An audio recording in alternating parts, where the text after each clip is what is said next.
Alright, welcome to Let's Play Rogue Legacy Part 2. You might notice that I'm not where I left off last time. It's because I had a little bit of an issue during my last run. I basically made it to the second room and died because of massive lag from overtaxing my computer. So you guys didn't really miss anything at all. Let's see who a barbarian with Tourette's who is stereo blind, can't see in 3D. As you see, I've only earned 50 gold that run, so there's no updates that I have, upgrades that I've failed to show me to purchase. Also, real quick to show you what 3D blind means, if you notice when I turn left and right, I'm basically made of paper. There's no smooth transaction. That's what 3D blind does. Enemies will do the same thing.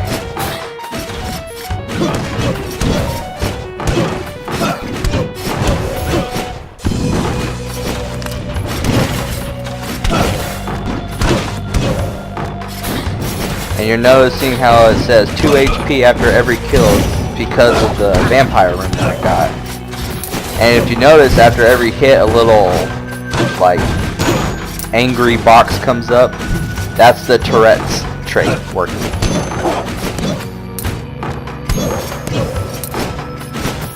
Yeah, so now that I have my first vampire room equipped and ready to go, I should be able to last a lot longer and get more gold and hopefully progress a lot quicker. Last time it was multiple runs before I got my first vampire room, so it took me a lot longer to progress.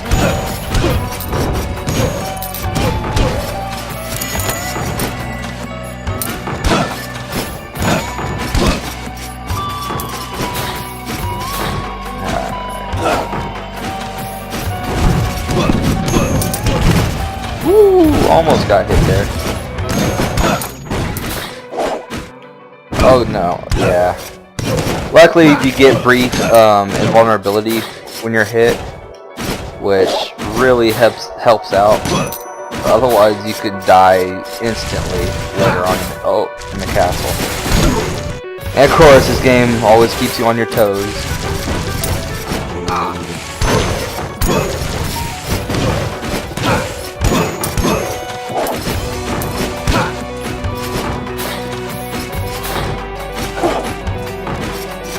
Oh, and in case you haven't noticed the difference in audio quality, I have gotten my headset back, so I will be uploading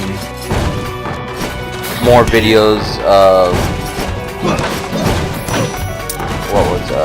Knights of Pen and Paper. Sorry, couldn't think of the name offhand. And I'll be doing a new weekly Let's Play of Need for Speed Most Wanted, the 2012 version. Alright, boss room. Always good to get these chests, though sometimes they don't have very much in them. Still too weak to fight the boss, so I'm just gonna gold grind some more. Hopefully get this fairy chest open.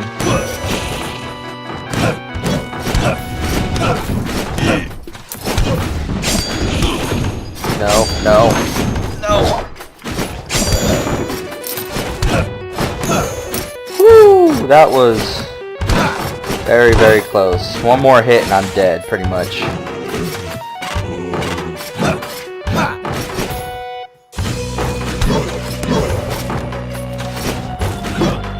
So I gotta be real careful. Okay, all enemies are dead because it says objective complete. So should be relatively safe from here on out.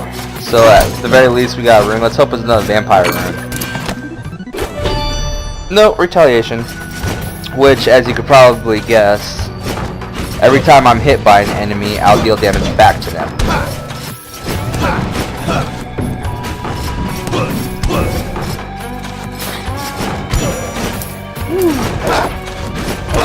Whenever it's one hit and you're dead, everything seems like a much bigger obstacle.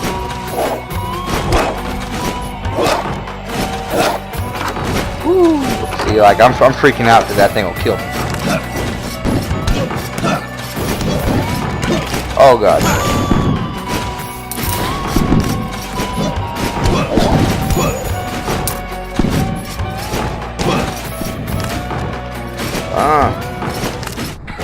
Nope. This is taking actually a lot more concentration than I was prepared to give. No, don't drop down. And again, that's the sensitivity with the joystick. I didn't mean to drop down there. It just sort of happened since I didn't hit to the left straight on. I actually went down to the left. Oh. Okay. And this is the transition area, so we get free health and mana, and as long as no flyers come in from out of the screen, I should be able to kill these guys.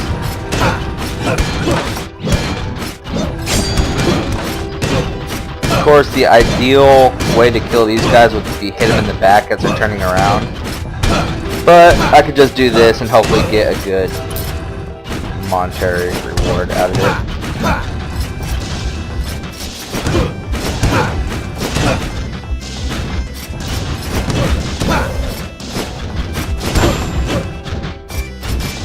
Now, I'm only doing this because they're easy kills, and usually they drop much higher rewards. But, of course, they want to be jerks right now and not drop anything at all. And of course, by higher rewards, I mean more gold. They also hurt a lot. Like, their strength is 74. I'll take 74 damage, which I have 73 health on. I hit one. Like, there you go. See how much gold he dropped? Oh, nope. Not doing him. Going back.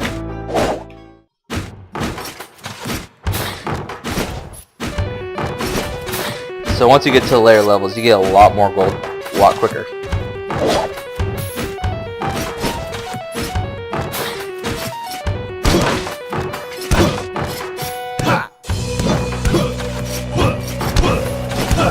Alright.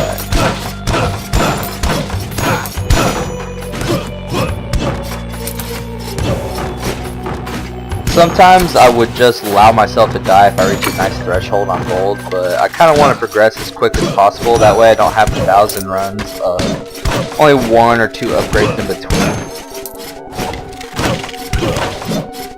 Yeah, I also don't want to not show any runs. Like, if I had a working recording of that, what was it, 2.5 minute run that I had, I would show that as well. Oh god.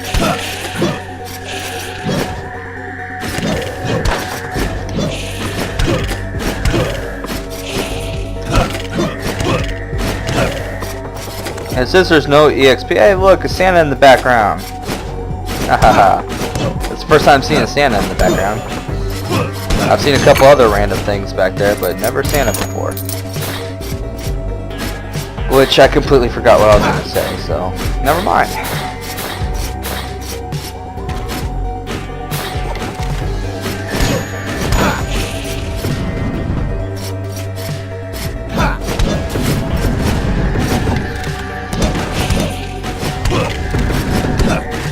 No.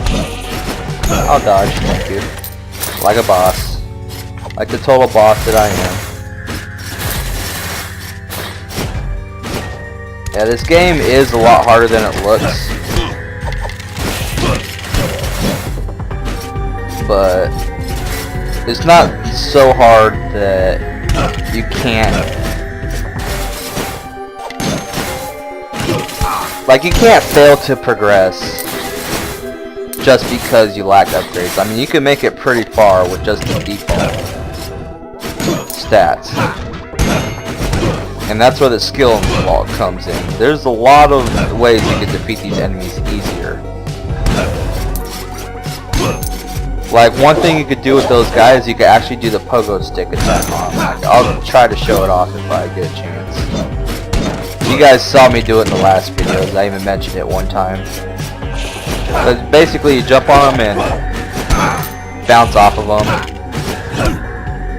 And I'm gonna die to this little one. Alright, there we go.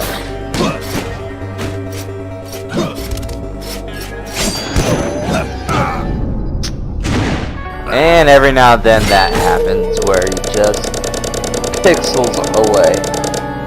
That was actually a good run. Got plenty of kills, plenty of gold. Who's gonna... Ooh, a miner. I'm gonna get a miner.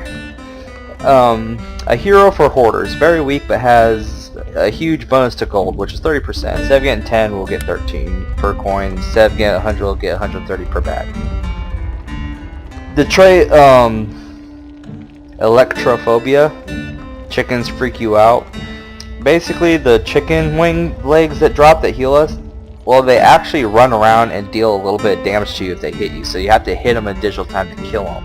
That's what that trait does. So it's a bad trait to have. But at the same time, it's very minor unless you have...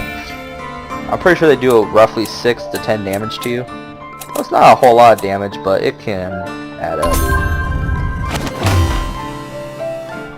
All that digging has tuned your miners into speedlunkers! Turned, not tuned.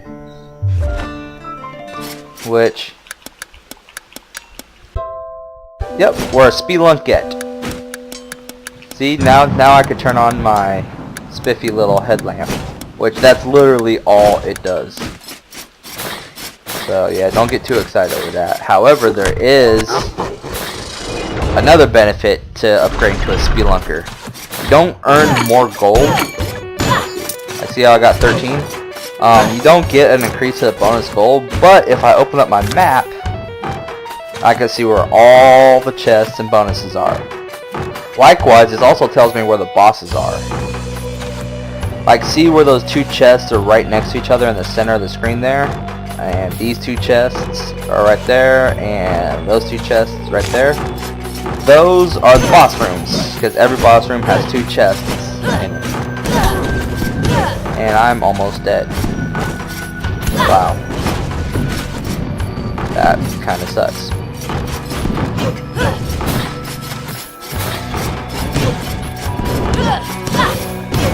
Yeah, miners and spelunkers that actually have lower than average stats, so they're not best to use this early on. I really shouldn't be using it. I don't think I can hit that top guy, can I? No, I cannot. Oh, look.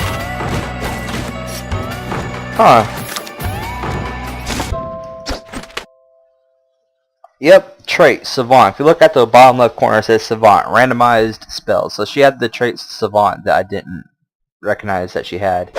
Which, as you see, every time I use a spell, it'll randomly turn into another spell or stay as the current spell. So, that's what Savant does. And no mini-boss guy. Oh, and another thing to note here is if you stand on the furniture, the spikes actually won't activate. So that's a nice thing.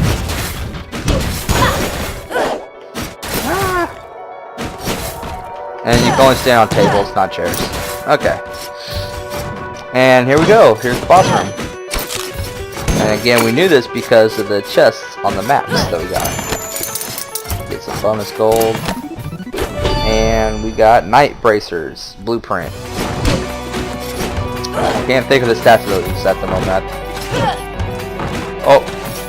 Okay, sometimes you'll see hidden paths, like see where it's dark right above my character. If I had dwarfism and I was a midget character, I'd be able to jump into there. So it's preferable you have dash, because sometimes the game just will not let you jump in there normally. Nope, we want to go to the chest. See if we can find the chest. The way to the chest. You know what I'm trying to say. Ow.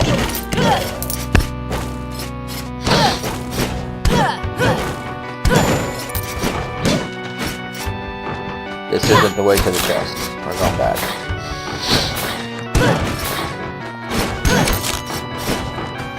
And those chicken legs actually heal a percentage of your HP, and you can increase how much it heals later with one of the upgrades. So, even though it's only 5 HP right now, it actually gets decent when you get higher HP counts with Barbarian class. And sorry for the sneeze there. Hope it's not too loud on the mic. I tried to move away. Well, not really willing to risk going to another area quite yet. Okay, so we're just gonna go to the forest then, because the forest, like I said earlier, it's basically the second zone. It has the second hardest monster, or second easiest monster, I should say. instead of going north to the tower, because the tower will kick my butt. Like, yeah, I'm skilled, but I'm not that skilled.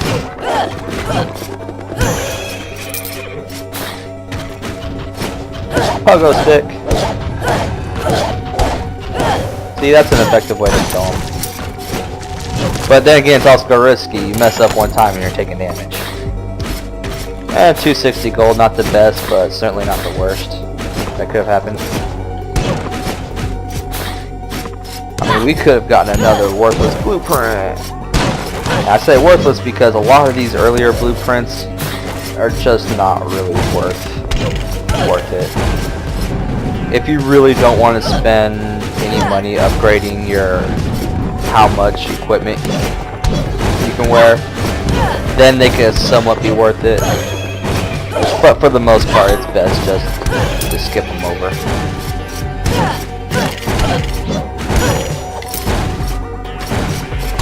Oh, ran right into the arrow. Oh well. Not too bad. Could have been much better considering we were getting a 30% bonus. But unfortunately we had a small castle area with no chests. Well, little chests. IBS. Even the most valiant heroes can suffer from irritable bowels syndrome. And then ectomorph means they're skinny and every hit sends me flying. I do not like that trait. I really do not. Assassin or Archmage? I'll go with Assassin. Sir Hershey. Tourettes, and remember things with extreme clarity. It will basically give me red dots for the enemies on the map. And tell me their default position. What do I have available? Yeah, sure. That's right, I had Siphon and Retaliate. It doesn't tell you how much, but I know for a fact that Siphon and Vampire are 2. Siphon's 2 mana per kill, Vampire's 2 health per kill. Retaliation is 50% damage I take is returned. Extra jump and multiple runes allow for multiple dashes. I'm going to try not to buy the runes. I want to get all the vampire ones early, and I don't want them to be super expensive. So let's see, this adds magic damage. We don't use very much magic, so there's no point in getting those. No capes. This adds armor, which can be very useful. And this adds health and mana. 350, 150. Yeah, let's just do it. You notice how even though it says adds 20 health, 83 plus 20 would be 103, you'll notice that that's not actually true.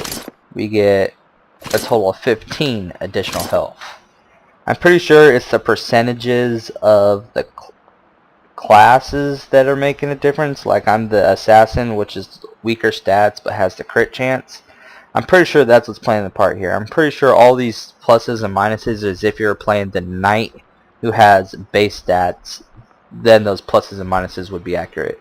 Otherwise, the only thing that's accurate is the weight. You'll notice the weight's always accurate. And you'll see our guy has changed colors to represent our new gear. All the gear in the same name: Blood, Scout, Ranger, Guardian, and Knight. Those are the only ones I can think of offhand. All look the same. They're the same color. Yeah, see, the potions and the meat that I pick up, this will increase how much it heals. Like right now it's 10% of my health. Well, if I upgrade it, it'll be 11% of my health. Magic damage up, defense. Well, we want health. Always want to go for health. You'll see why later. Health and physical damage are what I want more than anything else in this game right now.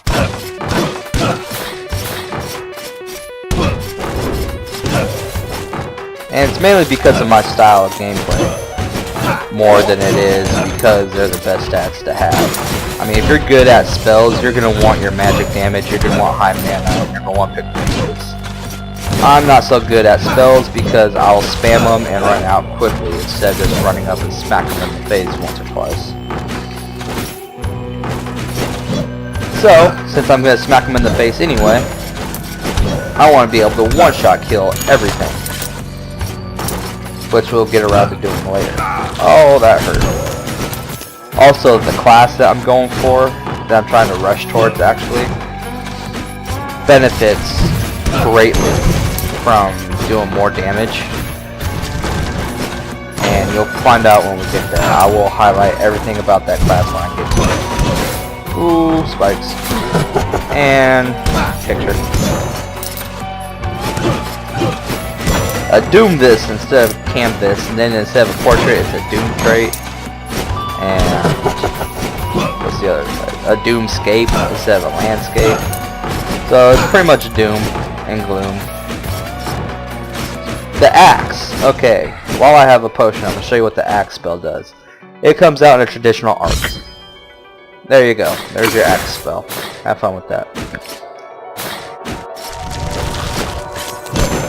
And normally spells can't go through walls, but if they form the spell in the wall, then depending on how far it is, it can actually make its way through.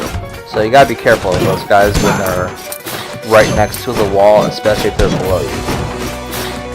The eyeballs that shoot, they go through everything, so you always gotta be leery of them. I do not want this sight spell. Do not want it.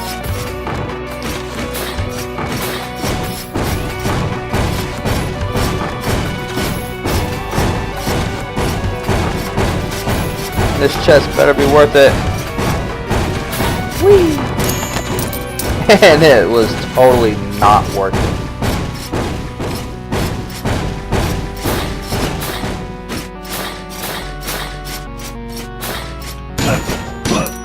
Also, you'll always be able to tell if a picture is an enemy or not if they wiggle.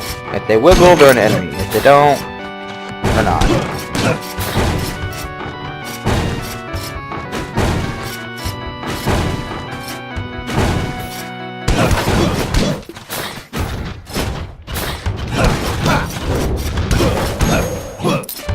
And there's a critical strike, which I think right now is critical strike, 125% critical damage. You'll see in the lower left hand corner. I have low HP, MP, and strength because I'm the assassin class.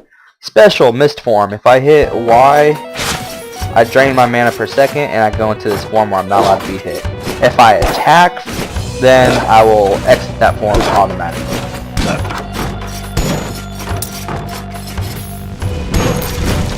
Oh no. I should have just dodged.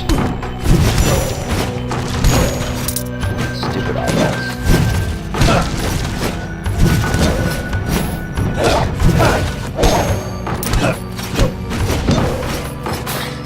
Too bad those things don't get hurt flying into the spikes. A lot of enemies, if they get hit by spikes and everything, they'll take damage just like we do, and a lot of them can kill themselves over stuff like that. And this is the final area to go into. This is all the hard stuff. Level 55s. Yeah. We don't want to go there. Whoops.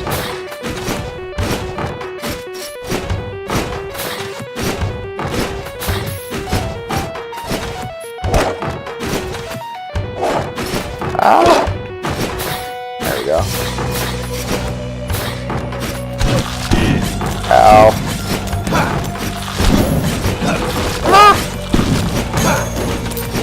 Generally, dead-end rooms like this contain a chest, but as you see, not all the time. Unfortunately, this time it was mainly just a waste of time.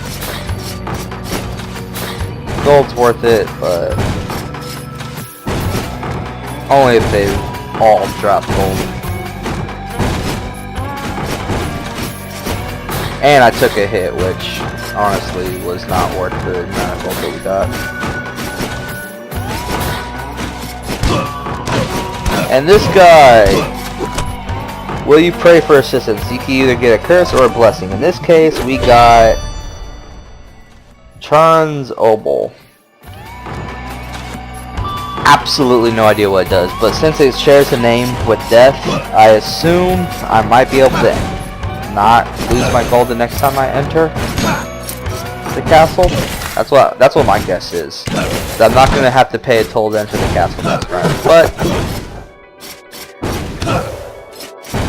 I don't know, and I will find out later. Also, in that extreme, that what's it called? Ed Mem. Remember enemy placement. You can see the dots, the red dots on my mini maps. Those are enemies. Those are where they are placed at the moment. So that's what that trait does. To give you an actual in-game example, instead of just saying, hey. And of course, as you can see, it also tells you that that portrait is an enemy. There's another way to tell, which I guess I should just hurry up and show off next time I come across one before I attack it. Ooh, a chest.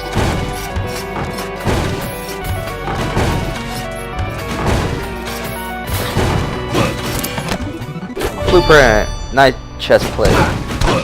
More armor. But I just bought a chest plate, so I'm not really interested in getting it right now. Impatience for the win. No. Wiggle.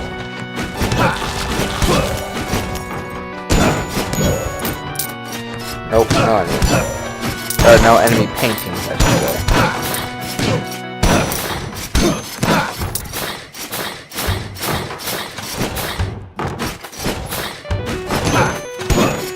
And you know what? I'm actually going to cut this out and make a separate video. I'm actually going to give a sample of all the music. So I'll be right back when I'm done doing